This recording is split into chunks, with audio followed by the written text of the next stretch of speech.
How many beans, Mic, gone? Phases of a lunacy. Phase 7. Post-facts, preconceptions, and sartorial dissatisfactions.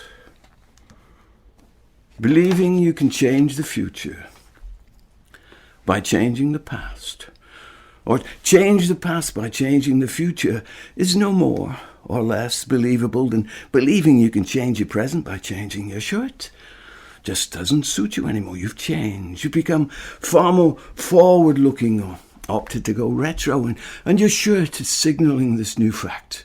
New facts are being discovered every day, which doesn't say much for facts being any more than enough people believing they are. Truth by consensus. It's the democratic way.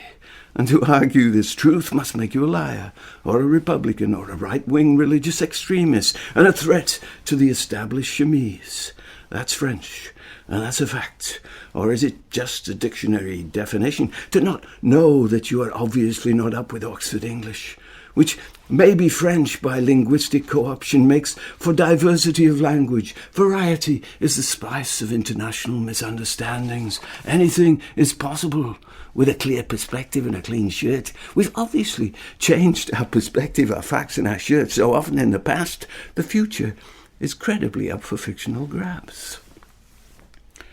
It's not about what exactly happened, but about how enough somebody's perceived it to have happened, and perceive it to be happening now, the why and the wherefore for future discussion. Why we once believed something was true when it turned out to be false, and wherefore that led us to behave somewhat unfortunately. In essence, somebody was making it up as they went along with very distinct bullet points that shot us off into all manner of fanciful directions, where we are now being one of them, or perceived to be one of them. After the fact, it all seems to have been a preconceived fiction.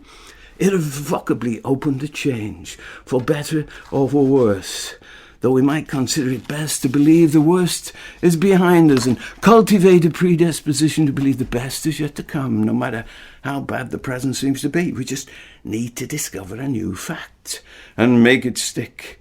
And the only way to make a fact stick is to outlaw any competing fictions, rid them from our airwaves, till enough Andy or anybody's don't know any alternative perspective on what a clean shirt might look like. One chemise fits all.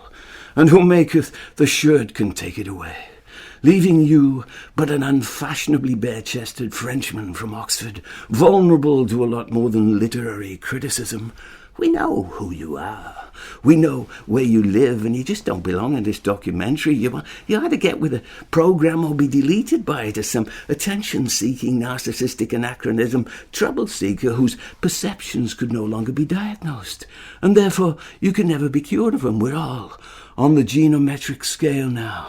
When you're ready to be born or ready to die will be determined by computer modelling on the Imperial College Global Grid. So my advice, put your fucking shirt on. Is anybody following me on any or antibodies? Do I care? Don't you care? Hey, I had nobody before anybody else did, but now I'm being anticlimactic.